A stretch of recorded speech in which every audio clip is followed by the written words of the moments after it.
Okay guys, so here's the homework. We are doing numbers 5 through 15 odd, and we're also throwing in a couple of even numbers 10, 12, 14, and then we're skipping and doing 21, 22, and 23 on the back side. Now this is a long homework assignment. It has some complicated problems. All of these questions, or the majority of these questions, will appear on Friday's assessment, which is going to be a quiz, all right? So let's start by solving this simple two-step equation. What's my first step? Add 19. Add 19. And of course, you can grab one of these calculators I have up in the front. That way you don't mess up. And you could do that. That'll be 16, 7, 8, 9, 96, right? So let me rewrite my equation. It's going to be let me bring this down. Negative 12n, bring down the equal sign, bring down the answer 96. Final step would be to get rid of the multiplication by dividing by negative 12. Dividing by negative 12, and n equals negative 8. Ladies and gentlemen, that is your answer for number 5. Let's move on to the next odd question, which is 7. So right here on number 7, again, you want t all by itself. This is a movie star. This is a movie star's buddy. This is a bum at the corner. Get rid of that bum at the corner. So let's get rid of that plus 4 by doing the opposite of plus 4. Minus 4.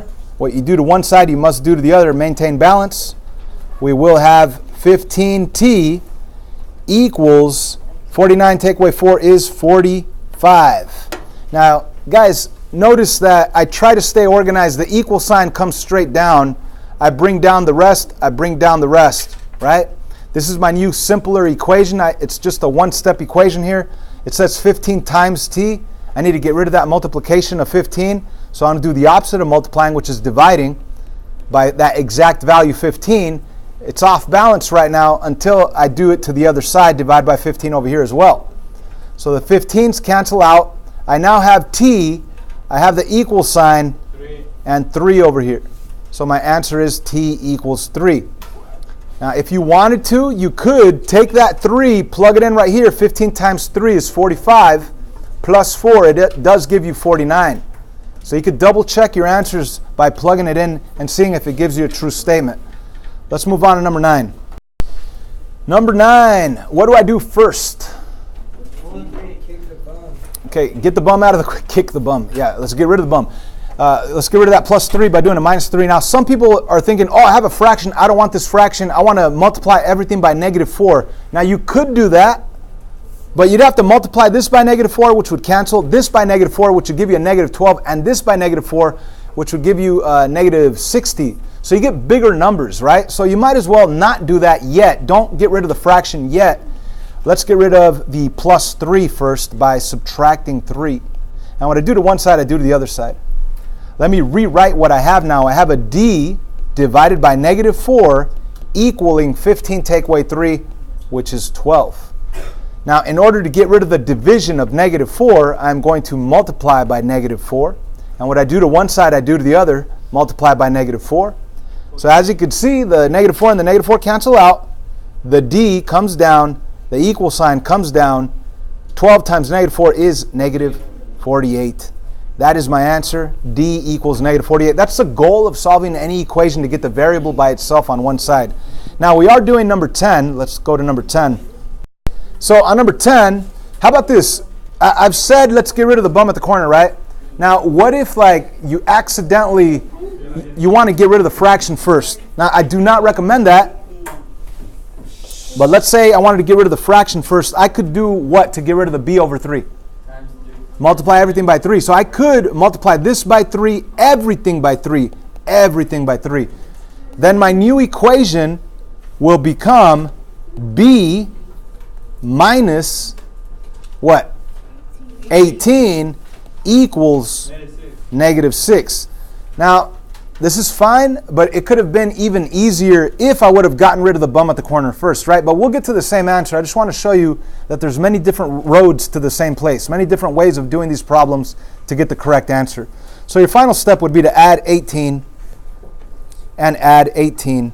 And of course, b will equal 12. Okay? Now what we could have done right at the beginning is add 6 and add 6. What would negative 2 plus 6 be? That'd be 4, right? Not after, before. No, that was a dumb joke. But that would be 4, and then I would have to multiply by 3, and 4 times 3 would be 12. That's how we'd get that answer as well. Okay, so I just wanted to show you that there's longer ways of getting the answer, but it's up to you. 11. Interesting. I have 3 fractions here. I could get rid of one fraction at a time by multiplying everything by what? The denominator, right? Now, like I showed you before, there's certain roads that are quicker than other roads. So if I decided to get rid of the 2, I'd have to multiply this by 2, that by 2, and that by 2, but I would still end up with fractions here. So if you use 8, that'll get rid of all fractions at the same time. Okay? So let's actually multiply everything by 8. This times 8, which will cancel out. This times 8, which will cancel out. This times 8, which will also cancel out.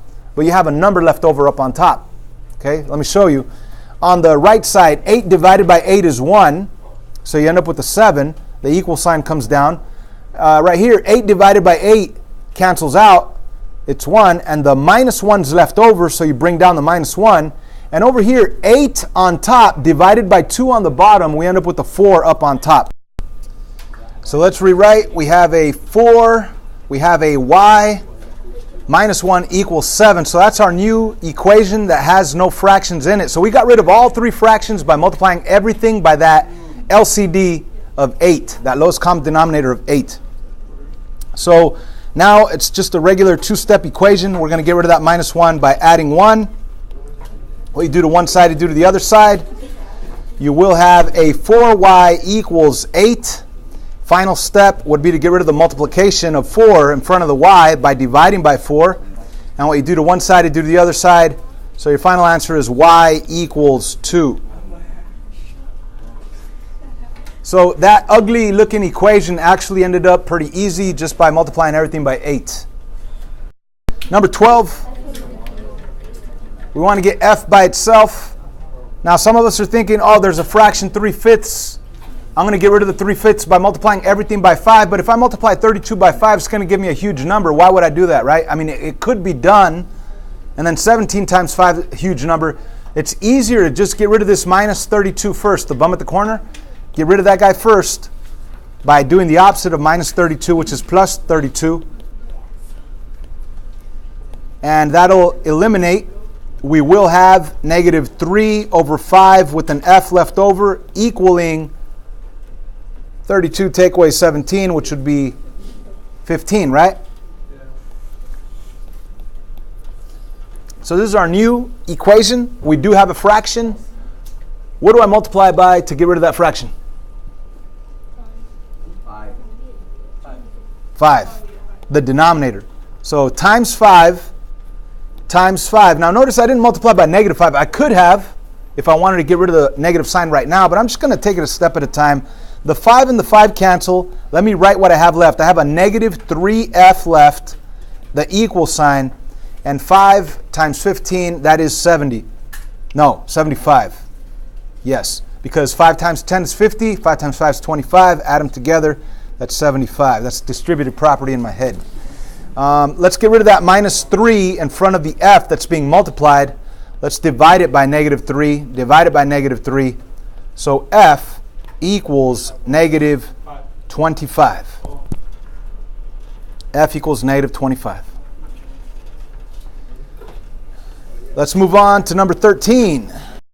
So on number 13, I could get rid of the fraction first by multiplying everything by 8, but that would give me bigger numbers, right? 8 times 8 is 64, gets a bigger number. So it's easier to say, I want K, the movie star, by itself on the left side of the equal sign. I want to get rid of everything, and getting rid of 8 is really easy. Getting rid of 8, all I have to do is subtract 8. So that'll cancel out, and what I do to one side, I must do to the other. Subtract 8. So what do I have left? I have a negative 3 over 8k. The equal sign comes down, and negative 4 take away 8. That's owing 4, owing 8. You're going to owe 12 altogether. So now we could get rid of the fraction 3 over 8. In other words, I could make this fraction disappear and just become a negative 3k. right?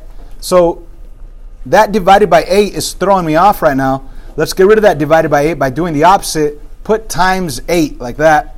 And what you do to one side, do to the other side, times 8 over here. Now the 8 cancels with the 8. What do I have left? I have a negative 3k left, no more fraction, equals negative 12 times positive 8, that's negative 96.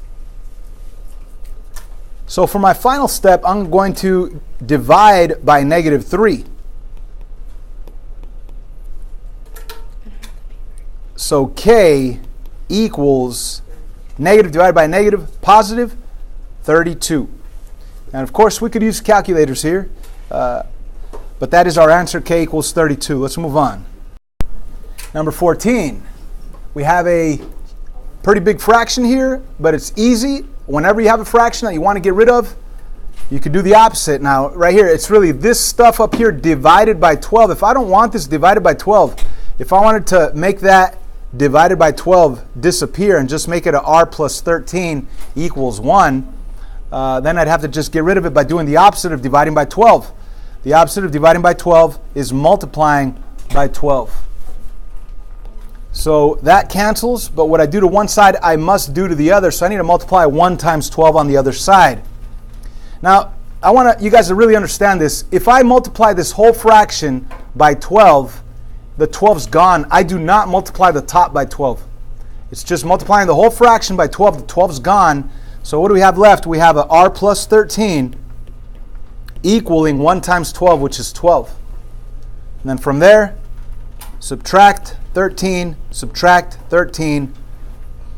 R comes down, equals comes down, negative 1 is your answer. So R equals negative 1 for number 14. Let's move on to the last question on this side, number 15. What makes this fraction, or what makes this fraction? What makes this equation look ugly? That the fact that there's a fraction in it, right? So let's get rid of the fraction. And what is a fraction? It's really a division, right? This is this divided by 3. If you don't want this divided by 3, what do? You multiply by 3. Because anytime you multiply a fraction by its denominator, the fraction disappears. Of course, if you multiplied by 3 on the left side, you have to multiply by 3 on the right side. And if you forget, of course, you're going to get the wrong answer. So what do we have? We have a 15 minus a. That looks like a 9. I'm sorry. Let me just put a red a right there. 15 minus a equals negative 27. So I need to get rid of the 15. So I am going to, now notice, is this a positive 15 or a negative 15? It's positive. I need to get rid of 15. So if I have $15, I need to owe somebody $15 for it to cancel out, right? So I'm going to subtract 15. And what I do to one side, I do to the other side. Subtract 15. Now notice, the 15 take away 15 is 0. What do I have left? I have a negative a left over. That minus sign belongs to the a. The equal sign comes down. Negative 27, take away 15. That is negative 42. Now for my final step, I don't want a negative a, I want a positive a. So I could realize that there's a invisible 1 right here. So that's really a negative 1 times a. And if I want to get rid of that multiplication of negative 1 in front of the a, I could divide by negative 1, divide by negative 1, and that'll give me my final answer. Positive a equals positive 42. Whenever you divide by a negative 1, you just change the sign. So the answer is a equals 42. Now we do have 3 more problems on our homework assignment on the back side. Let's check those out. And that would be questions 21, 22, and 23. Now, number 21 says, find 2 consecutive odd integers whose sum is 116. Okay, so we need to first understand the word consecutive. Okay, what is consecutive? Like, let's say you're sick, you go to the doctor gives you some medication, and he says, you need to take these pills for 5 consecutive days. What does that mean? 5 days in a row. 5 days right next to each other. Monday, Tuesday, Wednesday, Thursday, Friday. 5 days in a row. You can't do Monday and then Wednesday and then Friday, right? It has to be consecutive, means right next to each other in a row. So when we say find 2 consecutive odd integers whose sum is 116. You know what? This is kind of complicated. Let's start out with something a little more easy. Hold on a sec. So here's a easier question. As a matter of fact, guys, write this down somewhere in your notebooks. Let's find 3 consecutive integers with a sum of 24. So what do I mean by 3 consecutive integers? I'm talking about numbers that are right next to each other. Could somebody give me an example of 3 consecutive integers? 1, 2, 3. Right? Now, if I were to add the number 1 plus 2 plus 3, will I get 24? No. So give me another 3 consecutive integers. 3, 4, 5. If I go 3 plus 4, that's 7, plus 5, that's 12. Is that 24? No. So we need to find 3 consecutive integers with a sum, which means if you add them, you'll get 24. Now, let me show you how to create an equation. Now, let's pretend that even if you already figured out the 3 numbers, let's pretend you didn't know the number. So like, let's say, if you don't know a number, what do you label that as? X. So you can say X, okay. So I don't know my first number, but I know that the next number, whether that X is 7, what would the next number be if it were 7?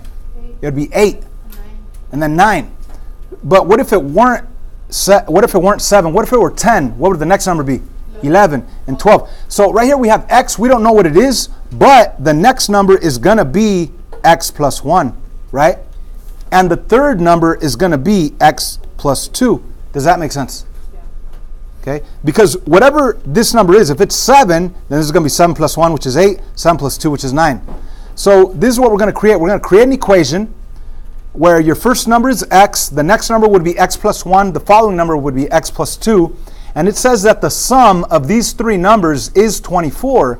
So if I add the first X with the X plus 1, and then I add that to X plus 2, I should get 24. Are you with me? Yeah. And this is the very first time that we're going to have an equation that requires simplification. What do I mean by that? We're going to look at the left side of the equal sign, and we're going to simplify. Is there any distributive property here? No. Is there any combining like terms? Absolutely. There's this X plus this X. What's that? How many X's do I have so far? 2 plus another X. That's 3 X's. Now what about this 1 right here plus this 2 right here? What is that? That is plus 3, right? And then the equals 24 comes down. So I'm showing you we created an equation based off of this word problem. And now let's just solve it. We're going to subtract 3. We will have 3x left over equaling 21. 24 take away 3 is 21. And we would divide by 3 and divide by 3 to get our final answer, x equals 7. Right? So we need to practice with the concept of consecutive integers. So when we say, oh, wait a minute, it says find 3 consecutive integers. 7, 8, 9. Yeah, exactly. I only have 1 right here, it's 7. And that 7 was the first number, so the next one would be 8 and the next one would be 9. So the 3 numbers that we want are 7, 8, and 9. You guys get it? Now let's move on back to our homework. It was slightly different than this one, but guys, please study this one, because I guarantee you that one like this is going to be very similar to the one on the assessment Friday, if not exactly the same. What's 7, 8, 9 for? 7, 8, 9 are the 3 consecutive integers whose sum is 24. So right here, it says find 3 numbers. Oh, I'm sorry. Find 3 numbers that are right next to each other. When you add them up, the answer is 24. It's 7, 8, 9. If you go 7 plus 8, you get 15. 15 plus 9, you really do get 24. The sum of these consecutive numbers are 24. Now, I created an equation and I showed you how to solve it. I mean, technically, you could just guess and check on the test. You could just pick any 3 consecutive numbers and add them together and see if your answer is 24, right? Let's go to the homework. The homework here, it says find 2 consecutive. Now, notice, it doesn't say 2 consecutive numbers. It says 2 consecutive odd integers. Dang. So, what are odd numbers? 3, 5, 7, right? Okay, so we want to find 2 odd numbers that are right next to each other whose sum is 116. So if I add these two numbers, this number plus this number, it's going to be 116, right? Now the question is, we could guess and check. Give me an odd number. 57. If I add 57 with the next one, 59, will it give me 116? Yes. So that's a way of guessing and checking. 57 plus 59 equals 116. Now that is the correct answer. The correct two numbers are 57 and 59. But let's say you didn't know, okay? Let's pretend you did not know what that first number 57 was. So you would say X, and you would have to add it to the next odd number. But to get to the next odd number, like if I said that this number was 7, what would the next number be? No, that's not the next odd number. It would be 9. So it would be X plus 2, right? Interesting. You guys got it. It would be X plus 2, right? I mean, if it were any odd number, let's say 13, then over here the next odd number would be 13 plus 2, which would be 15. That'd be the next odd number. If you went plus 1, you'd get to the next even number right next to it. So you want it to be the next odd number. So right here, X plus 2 equals 116. And if you were to combine like terms, X plus X is 2X. Bring down the plus 2 equals 116. And then solve it the way we normally would. Subtract 2 here, subtract 2 there. You're going to get a new equation that reads 2X equals 114. And then you divide by 2. Divide by 2, X equals 57. And that would be your first number. Now we already had those answers because we guessed at it. We said 57 plus the next odd number is 59. It did give us 116. But I'm just showing you how to create an equation and find your answer using the equation. Okay. Now we don't have to do that on the test. You could just guess and check. Let's take a look at number 22 here. Find two consecutive even integers whose sum is 126. So I need one number plus another even number, and that's right next to it, equals 126. So give me any even number you want. 4. Even number. 34. 34? 64. Okay, let's go 62. If we go 62 plus the next even number, 63, 64, does that give us 126? The answer is yes. So those are the two consecutive even numbers that give us 126. So I guess the easiest way to answer these on the test Friday is to just guess and check depending on what they're asking for. If they're asking for 3 consecutive numbers, you're just going to say 2, 3, 4, 7, 8, 9, 10, 11, 12. If they're saying 2 consecutive even, then you would pick the even numbers that are right next to each other. Number 23, find 3 consecutive odd integers whose sum is 117.